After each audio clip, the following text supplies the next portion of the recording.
नमस्कार, मैं हूं अमित और आप देख रहे हैं हरियाणा का रिपोर्टर। पेश हैं आज की खबरें।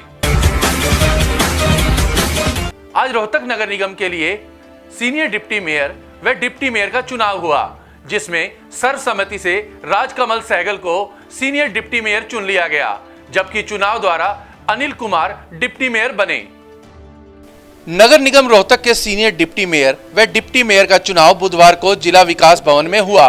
Senior deputy mayor ward number 17 के भाजपा के पार्षद राजकमल सहगल को सर्वसम्मति से चुन लिया गया, जबकि डिप्टी मेयर के लिए सर्वसम्मति नहीं बन पाई। डिप्टी मेयर के लिए पार्षद अनिल कुमार व पप्पन गुलिया के बीच मुकाबला हुआ। दोनों ही भाजपा समर्थित पार्षद हैं। नगर निगम के आयुक्त प्रदीप गोदारा की मौजूदगी में इस पद के लिए मतदान हुआ, जिसमें अनिल कुमार ने जीत हासिल की। अनिल कुमार को 14 वोट और पप्पन गुलिया को 9 वोट मिले। नगर निगम में भाजपा को बहुमत हासिल है। इस चुनाव में भाजपा के पर्यवेक्षक के तौर पर पानीपत ग्रामीण के विधायक महिपाल ढांडा ने सुबह सभी पार्षदों से विचार विमर्श किया।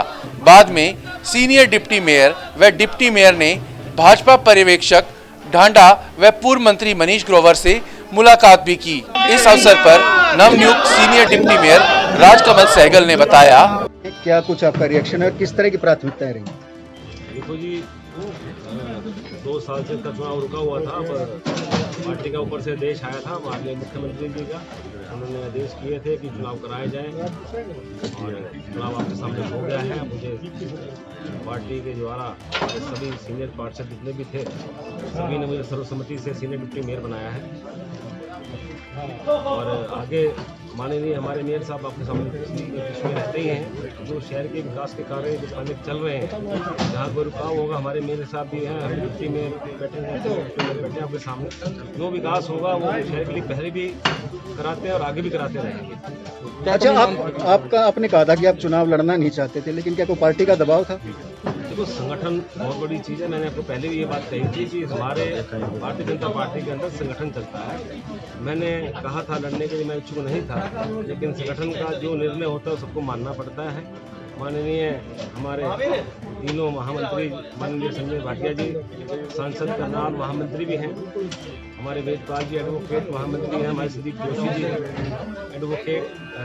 जोशी जी महामंत्री, माननीय जेपी नड्डा जी राष्ट्रीय अध्यक्ष, प्रदेश अध्यक्ष ओम प्रकाश धनखड़ जी, और जितने भी हमारे पार्षदगण हैं, हमारे मेयर साहब हैं, पूर्व मंत्री माननीय मनीष ग्रोवर जी, सभी के आशीर्वाद से संगठन ने तय किया था। जो संगठन ने तय किया मैं स्वीकार करता हूँ, और आगे की रणनीति जैसे बनेगी मेयर साहब के साथ बैठ के हम डिप्टी मेयर और हम सभी बैठ के बनाएंगे। शहर के विकास को लेकर कई बार सवाल उठते हैं कि विकास नहीं हो पाया, 2 साल हो चुके हैं वो, तो उस चुनाव की वजह से भी नहीं हो पा रहा, क्योंकि अभी आए हैं कमेटियाँ की, दोबारा नई कमेटियाँ आगे बनाई जाएंगी। जो बाकी पार्षदगण रह गए हैं उनको किसी न किसी कमेटी का मेंबर बनाया जाएगा। सब सारी कमेटियाँ एकत्रित हो जाएंगी, उसके बाद शहर के विकास के लिए सारी बैठ के दोबारा फिर हाउस की मीटिंग जब लेंगे मेयर साहब, तो सोचेंगे इसके बारे में क्या करना है। ठीक है, धन्यवाद। अच्छा, शहर में बहुत सारी समस्याएं ऐसी हैं जिसका अभी तक कोई समाधान नहीं हो पाया। पानी अभी की तो सर मैंने 5 दिन पहले चार्ज ही लिया है। जो समस्याएं हैं, मेयर साहब बैठे हैं, सारे पार्षदगण बैठे हैं हमारे साथी, सभी उसके लिए वचनबद्ध हैं। एक सेकंड। ठीक है जी, ठीक है। हमने डिप्टी मेयर अनिल कुमार से भी बात की। बाकायदा आप चुनाव के जरिए वोटिंग हुई, उसके जरिए जीत कर आए, आपका क्या रिएक्शन है, किस तरह का? मैं पार्टी का सच्चा सिपाही हूँ और पार्टी में रह के ही काम करूँगा। संगठन पे मैंने पार्टी पे माननीय पूर्व मंत्री मनीष ग्रोवर पूरे को पूरा भरोसा है और उनके साथ रह के आगे हम आम जन की पूरे विकास कार्य कराएंगे। मेयर साहब कंधे से कंधा मिला के चलेंगे और मैं अपने सभी पार्षद साथियों को, मेरे को भरोसा था और मेरे पार्षद साथियों ने मेरा पूरा साथ दिया। मैं मेरे पूरे हाउस का 22 के बाद आपको तय दिल से धन्यवाद करता हूँ, जो मेरे को इतनी बड़ी जिम्मेवारी दी है। इसमें हर मेरे भाई को साथ लेकर चलूँगा और किसी के साथ कोई भेदभाव नहीं करेगा। अच्छा, वोटिंग की नौबती क्यों आई? क्योंकि सभी पार्षद जो बीजेपी समर्थित है, तो ऐसी नौबती क्यों आई कि आपको वोटिंग तो करना? अपना सबका चुनाव का अधिकार है। तो आपसे जो महिपाल ढांडा जी ने बात की थी, तो उस दौरान क्या सर्वसम्मति बनाने के प्रयास हुए थे या किस तरह का हुआ?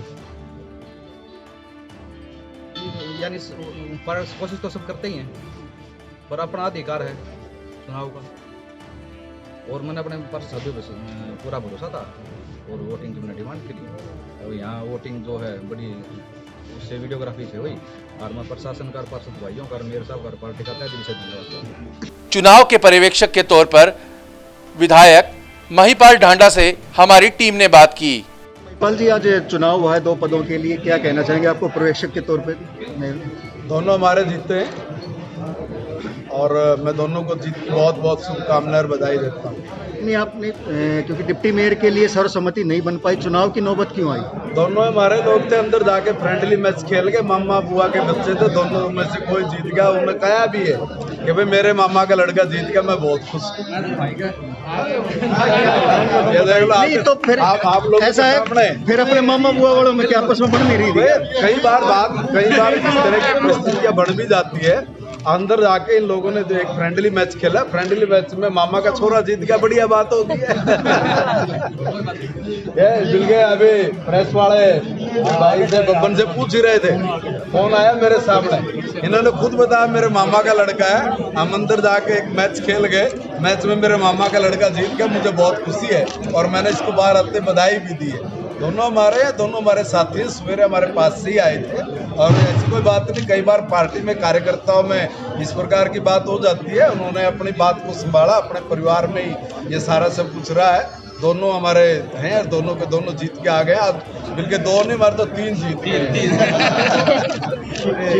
इस अवसर पर पूर्व मंत्री मनीष ग्रोवर ने कहा, भारतीय जनता पार्टी के नगर निगम के मेयर के चुनाव के बाद आज हमारे 3 नगर निगम के मेयर के बाद सीनियर मेयर और डिप्टी मेयर, पहले करनाल, हिसार और आज रोहतक हमारे भारतीय जनता पार्टी के चुनाव सर्वसम्मति से हुए। तो सीनियर यहाँ हमारे छोटे भाई अनिल जी जो और हमारे पप्पा जी आपस में फ्रेंडली मैच खेलकर अनिल जी को बहुत बहुत बधाई। भारतीय जनता पार्टी नगर निगम में अपनी ताकत और मजबूत बनकर निकली। अच्छा, प्रयास तो किए गए थे सर्वसम्मति इस पद पर भी हो? सर्वसम्मति है जिसमें सीनियर हुए और जूनियर में थोड़ा सा आपस में भाइयों में थोड़ा सा था, मन में फ्रेंडली मैच खेल लिया और आपस में दोनों खड़े इकट्ठे। ठीक है। आज सफीदों में एक दर्दनाक सड़क हादसा हो गया जिसमें एक युवक की टांगों पर ट्रक चढ़ गया। आज सफीदों में वार्ड नंबर 15 आदर्श कॉलोनी निवासी सुनील पुत्र राम कुमार जो कि प्लम्बर का काम करता था, एक दुर्घटना में ट्रक के नीचे आ गया जिससे उसकी दोनों टांगों में फ्रैक्चर हो गया। यह दुर्घटना सफीदों के सरकारी कॉलेज के सामने हुई। उस दौरान आप कितना दूर थे और कैसे क्या आपने देखा? मैं आधा किला दूर था जी उस टाइम, तो मैंने एकदम देखा कि एक्सीडेंट हो गया भाई किसी का। तो वहाँ पे 2 बाइक बताई थी कि 2 बाइक मतलब थी और उनका कुछ इस तरीके से हो रहा था, ट्रक उस साइड आ रहा था मतलब सामने था और बाइक इस तरीके से जा रही थी ना, तो बाइक का कुछ जालमेल होया है जो दूसरी बाइक आ रही थी सामने था उसके साथ, और फिर ट्रक आ रहा था तो ट्रक के साथ टक्कर हुई। ट्रक के साथ क्या लगता है कि जो चोट ज़्यादा है? हाँ, दोनों टांग टूट रही हैं जी इसकी। देखी थी एक तो यहाँ पे बिल्कुल वो रही है, टुड़ मुड़ रही है और एक यहाँ पे वो हो रही थी। मैं उस टाइम जब उठाया इनको तो अभी ये कार रेफर कर दिया गया है, शायद खानपुर करा हुआ है रोहतक। पुलिस को क्या कहना चाहोगे? जी पुलिस को क्या कहना चाहेंगे, हमारा छोरा ठीक होना चाहिए। वही बात है, गरीब आदमी है, कहाँ तो लगाओगे हम पैसा इस पे हैं। जब इतनी चोट है। बच्चे कितने हैं? इस पे 3 हैं, 2 लड़के 1 लड़की है। क्या काम करते हैं? यो कर रहा था, टुंटिया का कर लिया, बिजली का कर लिया, मजदूरी कर रहा है और क्या करता है। सफीदों से राजेश रंगा की रिपोर्ट। आज जींद के सेक्टर वासियों ने किसान आंदोलन को अपना समर्थन दिया। उन्होंने उम्मीद जताई कि किसानों की समस्याओं का जल्द से जल्द हल निकल जाएगा। दिल्ली में चल रहे किसानों के आंदोलन में अब हरियाणा सेक्टर कॉन्फ़िगरेशन ने भी अपना समर्थन दे दिया है।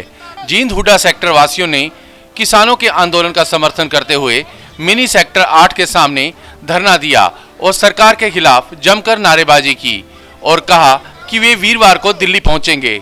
सेक्टर 6, 7, 8, 9 के पदाधिकारियों ने किसान आंदोलन का समर्थन करते हुए सरकार को इन तीनों अध्यादेशों को रद्द करने और किसानों की मांगों को पूरा करने की मांग की। हम सभी चारों सेक्टरों के वासी हैं, प्रधान चारों के। हमने मीटिंग करके ये फैसला लिया, अंदाजा हमारे लिए बहुत कुछ है। सरकार ने तो 3 बिल दिए हैं, वो गलत है। अंदाता कह रहा है कि इनको वापस लो, हम उनको पूरा समर्थन दे रहे हैं। समर्थन ये तो एक आज ये दिखाया हमने समर्थन दे रहे हैं। हम वहाँ जाएंगे दिल्ली उनके पास, उनको वहाँ जाके समर्थन देंगे। ये तो आप लोगों के माध्यम से हमने बताया है, पत्रकारों के माध्यम से। अगर हम सेक्टरों ने इसके खिलाफ, अध्यादेश के खिलाफ किसानों को समर्थन दिया है। हमारी 51 सदस्यीय टीम है, वो बनाई जाएगी। इसके लिए हम वहीं रहेंगे उनके साथ, तन मन धन। हम खाने पीने का सामान भी लेके जाएंगे गाड़ियों में। हर तरह की जो भारतीय किसान यूनियन, हरियाणा किसान यूनियन, पंजाब किसान यूनियन जो हमें आदेश देगी ना, जिस तरह की वो कहेंगे उसी तरह हम करेंगे। जो भी मदद हमारे से होगी वहाँ जाके जिस अनुरूप से पैसा भी लगाएंगे हम अपने, मतलब हर तरह से उनको मदद करेंगे। तो किस तरह का रहेगा आपका मदद का प्रदर्शन का नया तरीका क्या रहेगा? नया तरीका ये रहेगा, जिस तरह यहाँ से खाने का सामान लड्डू वगैरह लेके बनवा के हम सभी साथी वहाँ जो जिस तरह रोटियाँ पकाने वाले ले जाएंगे, खाना बनाने वाले ले जाएंगे, जितने भी आदमियों का सारा राशन होगा वहाँ जितने भी आदमी देखे जाएंगे उस हिसाब से हम अपना अपना कंट्रीब्यूट करेंगे। अगर सरकार ऐसा नहीं करती तो वह किसानों के आंदोलन के साथ खड़े होंगे। जो किसान यूनियन द्वारा ड्यूटी लगाई जाएगी वे उस पर खरा उतरने का काम करेंगे। हुड्डा सेक्टर वासियों का एक जत्था कल दिल्ली के लिए रवाना होगा। वे दिल्ली में किसान आंदोलन में भाग लेने पहुंचेंगे, वह उनका समर्थन करेंगे। इन सेक्टर वासियों ने कहा कि सरकार माने या न माने, जब तक सरकार नहीं मानती तब तक वह दिल्ली बॉर्डर पर बैठेंगे। वे किसानों के समर्थन में अपनी जान तक देने को तैयार हैं। केंद्र सरकार अडानी अंबानी जो पूंजीपति हैं उनको हमारे ऊपर थोप रही है। हमारी डिमांड है जो तुम लागू करो ये, लेकिन इसमें एक शर्त और है, एमएसपी लागू करो। ये हमें श्योर होना चाहिए रिटर्न में कि एमएसपी से नीचे फसल की खरीद नहीं होगी। सरकार इसमें हमें संदेह है, सरकार क्यों नहीं लिख के दे रही, सरकार बिल में क्यों नहीं लिख रही अगर एमएसपी से नहीं लिया जाएगा। सफीदों के बिजली कर्मियों ने दिल्ली में चल रहे किसान आंदोलन में किसानों की मदद के लिए 1 लाख रुपए की धनराशि इकट्ठी की। उन्होंने उम्मीद जताई कि 3 दिसंबर को होने वाली मीटिंग में उनकी समस्या का हल अवश्य हो जाएगा। सफीदों में बिजली कर्मचारियों ने इकट्ठा होकर किसान आंदोलन में अपनी तरफ से 1 लाख रुपए की सहायता राशि दी। उन्होंने सरकार के खिलाफ नारेबाजी भी की। हमारी टीम से बात करते हुए पंकज भाटिया ने बताया कि वह किसान आंदोलन का समर्थन करते हैं और सहायता स्वरूप उन्हें 1 लाख रुपए की राशि भेज रहे हैं। और अब जो जमींदार अपनी जमीन में, जिसमें सरकार का कोई हिस्सा नहीं, सरकार की कहीं भागीदारी नहीं, किसान मजदूर की मदद करने की बजाय आज जो वो अपनी ज़मीन पर अन्न उगा रहे हैं उनको उसका पूरा मूल्य देने की बजाय आज उस कृषि को भी इस बीजेपी सरकार ने प्राइवेट करने के लिए सोच लिया है। किसानों को उसका पूरा मूल्य ना मिलना किसानों का सड़कों पर आने का सबसे बड़ा ये कारण है।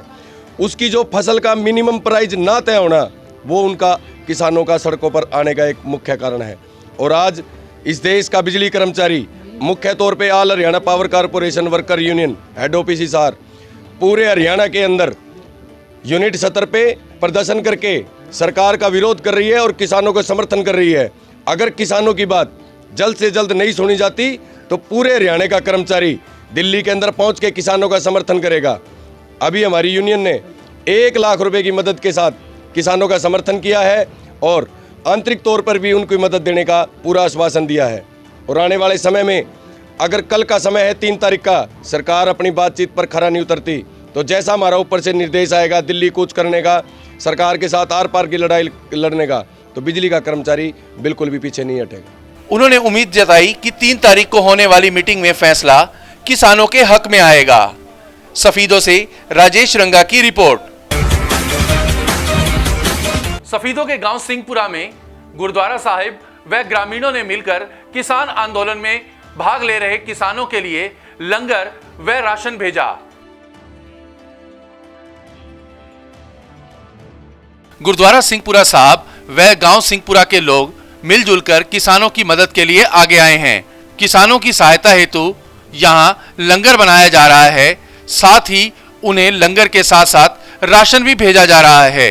गुरुद्वारे से जुड़े लोगों ने हमारी टीम को बताया गुरुद्वारा सिंहपुरा साहब प्रबंधक कमेटी ਅਤੇ ਇਲਾਕਾ ਜਿੰਨੀ ਵੀ ਸੰਗਤ ਹੈ ਸਭ ਆਪਣੇ ਘਰਾਂ ਵਿੱਚੋਂ ਲੰਗਰ ਤਿਆਰ ਕਰਕੇ ਗੁਰੂ ਘਰਾਂ ਦੇ ਵਿੱਚ ਰਾਸ਼ਨ ਭੇਜ ਕੇ ਗੁਰੂ ਕਾ ਲੰਗਰ ਤਿਆਰ ਕਰਕੇ ਅੱਜ ਗੁਰਦੁਆਰਾ ਸਿੰਘਪੁਰਾ ਸਾਹਿਬ ਵੱਲੋਂ ਅਤੇ ਸਪੀਦੋਂ ਦੀਆਂ ਸੰਗਤਾਂ ਜਿੰਨੇ ਵੀ ਲਾਗੇ ਪਿੰਡ ਪੈਂਦੇ ਨੇ ਉਹ ਗੁਰੂ ਕਾ ਲੰਗਰ ਉਹਨਾਂ ਸਿੰਘਾਂ ਵਾਸਤੇ, ਜਿੰਨੇ ਵੀ ਕਿਸਾਨ ਵੀਰ ਧਰਨੇ ਦੇ ਬੈਠੇ ਨੇ ਉਹਨਾਂ ਵਾਸਤੇ ਗੁਰੂ ਕਾ ਲੰਗਰ ਪਹੁੰਚਾਇਆ ਜਾ ਰਿਹਾ ਹੈ। ਸੋ ਜਿੱਥੇ ਤੱਕ ਇਹ ਟੀਵੀ ਚੈਨਲ ਦੇ ਰਾਹੀਂ, ਸਮਾਚਾਰਾਂ ਦੇ ਰਾਹੀਂ ਇਹ ਆਵਾਜ਼ ਪਹੁੰਚਦੀ ਹੈ, ਭਾਈ ਅੱਜ ਸੰਸਾਰ ਦੇ ਵਿੱਚ, ਸਾਡੇ ਦੇਸ਼ ਵਿੱਚ ਇਹ ਵਿਵਸਥਾ ਬਣੀ ਹੈ ਕਿ ਸਰਕਾਰ ਨੂੰ ਇਹ ਮੁੱਦੇ ਨੂੰ ਹੱਲ ਕਰਨਾ ਪਵੇਗਾ, ਇਹਦਾ ਕੋਈ ਹੋਰ ਚਾਰਾ ਨਹੀਂ ਹੈ। ਤੇ ਬੜੀ ਇਹਨਾਂ ਦੀ ਹਿੰਮਤ ਹੈ, ਬੜਾ 3 ਮਹੀਨੇ 4 ਮਹੀਨੇ ਉਹਨਾਂ ਨੂੰ ਬੈਠੇ ਨੇ, ਘਰ ਛੱਡਿਆਂ ਨੂੰ, ਸਭ ਕੁਝ ਛੱਡਿਆਂ ਨੂੰ। ਕਿਸਾਨ ਜਿਹੜਾ ਆਪਣਾ ਹੱਕ ਮੰਗ ਰਹੇ, ਕਿਸਾਨ ਨੂੰ ਆਪਣਾ ਹੱਕ ਮਿਲਣਾ ਚਾਹੀਦਾ, ਮਜ਼ਦੂਰ ਮਿਲਣੇ ਚਾਹੀਦੇ। ਅਸੀਂ ਜਾਣਦੇ ਹਾਂ, ਇਹਨੂੰ ਪਤਾ ਲੱਗੇ ਵੀ ਕਿਵੇਂ ਪੈੜੀ ਤੇ ਕਿਉਂ ਫਸਲਾਂ ਤੇ ਜਾਂਦੇ ਨੇ, ਕਿਵੇਂ ਪਾਣੀ ਲਾਉਂਦੇ। ਰਾਤ ਨੂੰ ਕੋਈ ਸਾਨੂੰ ਉਹ ਨਹੀਂ ਡਰ ਬਈ ਸੱਪ ਖਾਵੇ ਭਾਵੇਂ ਕੁਛ ਖਾਵੇ, ਇਹ ਆਂਦੇ भी इतना सब कुछ मिलना कुछ नहीं है। तो आज हमने पूरे गांव ने कल निर्णय लिया था कि जो कि हमारे किसान भाई दिल्ली बॉर्डर पर धरना दे रहे हैं इन 3 काले कानूनों के खिलाफ, तो इसके लिए हमें देखा कि सारे गांव ने निर्णय लिया कि उनके लिए लंगर तैयार करके गांव में और वहाँ पे दिल्ली भेजा जाएगा सारा। और किसान की ये जो मांगे हैं जायज़ मांगे हैं और सरकार को इनको मान लेना चाहिए। गांव सिंहपुरा सफीदों से राजेश रंगा की रिपोर्ट। तो हरियाणा के रिपोर्टर में आज के लिए बस इतना ही। लेटेस्ट अपडेट्स के लिए आप हमारा फेसबुक पेज हरियाणा का रिपोर्टर व यूट्यूब चैनल हरियाणा का रिपोर्टर को भी लाइक, शेयर व सब्सक्राइब कर सकते हैं। धन्यवाद।